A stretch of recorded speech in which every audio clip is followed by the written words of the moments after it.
Yo, what's going on, everybody? Welcome back to the channel. I hope everyone's doing well, and welcome to day 15 of reading 101 essays that will change the way you think. As always, shout out to Brianna West for the text, and today's essay is titled, "Read this if you don't know what you're doing with your life." If you ask any young adult what their primary stressor in life is, it's likely something that relates to uncertainty. If you were to boil it down to a sentence, it would be something along the lines of, "I don't know what I'm doing with my life." How many times have you heard someone say that? How many times have you said that? Probably a lot. The idea that we should know is a heaping pile of socially crafted bullshit that's been superimposed on our psyches since kindergarten, and it's holding us back. Nobody, not one of us knows what we're doing with our lives. We can't summarize the big picture. Not yet. We don't know what we'll be doing in 5 years, and pretending that we can predict that isn't being responsible or ambitious.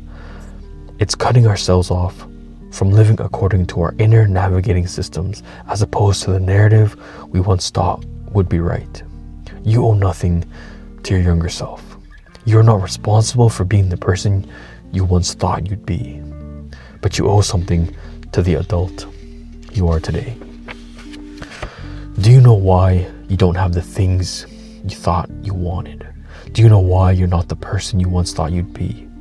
Because you don't want those things anymore, not badly enough.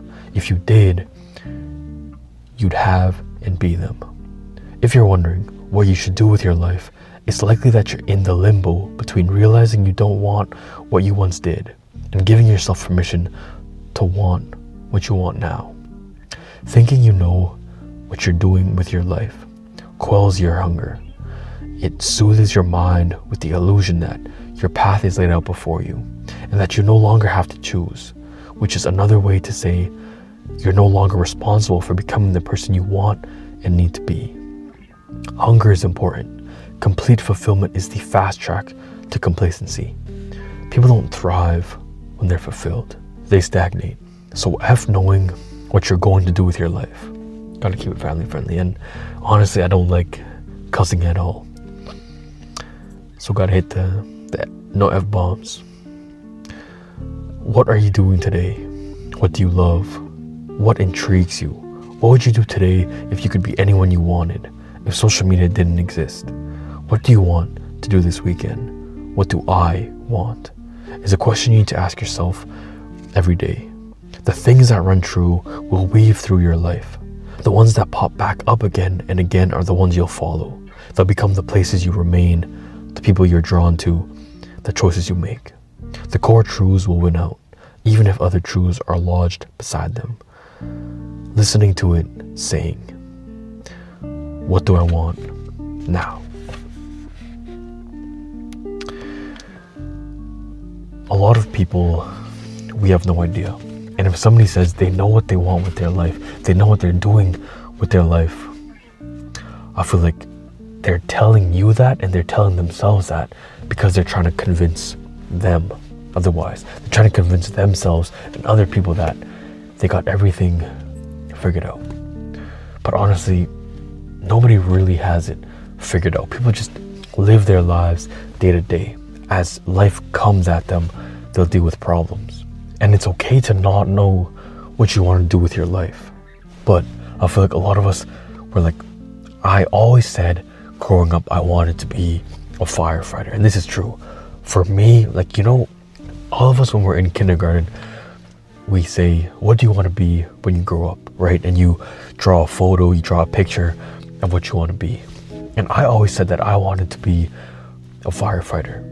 And if I stuck true to that, then that's what I would be doing now. Yet I don't want to be doing that. That's not what I want. But a lot of us, especially in high school, we choose a career and there's a lot of pressure on us when we're still kids to know what we want to do with our lives. There's a lot of pressure, and you're tasked with, what do you want to do for the rest of your life? You have to apply to school, apply to university, and whatever that thing you choose, you have to stick with for 4 years, maybe 6. maybe 10. X amount of years in schooling, that is so much responsibility on a kid. Somebody who doesn't know real responsibilities yet. And we have so much pressure on us. And a lot of the time we don't choose things that we actually want to do with our lives. And once we choose something, we feel like we're locked into it. But I feel like taking a gap year and really understanding what you want with your life, where you want to go with your career, is very important. Because we'll often make decisions based on our environment, based on what people are telling us, especially our parents, our family, people around us. Like, yeah, we want you to go into this career. You should go into that because it's good. But we don't actually know who we are and what we value. And that's why a lot of the time we have no idea what we're doing in life. And that's okay. It's okay to not have everything figured out. But you have to listen to yourself. The things that you're drawn to, the people, the hobbies, whatever it is, the thing that you feel a calling to is the thing that you should be doing. And if that voice in your head, you're always suppressing, that voice in your head telling you that, hey, maybe you should start a business. You want to be a chef. You want to start your own architecture firm, whatever it is. There are all these things and ideas that you have. Some of them are just, impulses. Some of them aren't really your true calling. So it's listening to yourself and listening and weeding out the noise, weeding out things that aren't actually you. Because a lot of the time we'll consume certain things. You'll see these people successful in drop shipping. You'll see people making a clothing brand, and now all of a sudden everybody is a drop shipper. Now all of a sudden everybody makes clothes. But is that something that you really want? Are you just following trends? Or is that what you really want to do with your life? And if something keeps on showing up in your life, something keeps on popping up into your head, then maybe that's what's for you. That's the thing that is your true calling. So don't think that you're stuck in a certain career. Don't think that you're stuck in a certain path or genre of life because that's what you chose when you were still a kid. You chose to be a business major. You chose to go into computer science. You chose to go into law.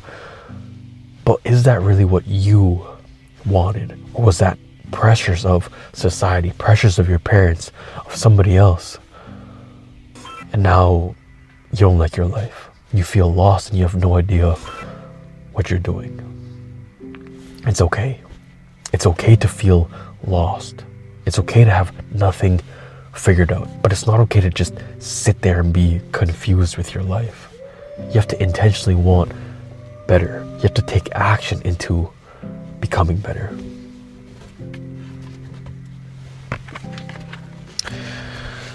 So tomorrow's essay is 8 cognitive biases that are creating the way you experience your life.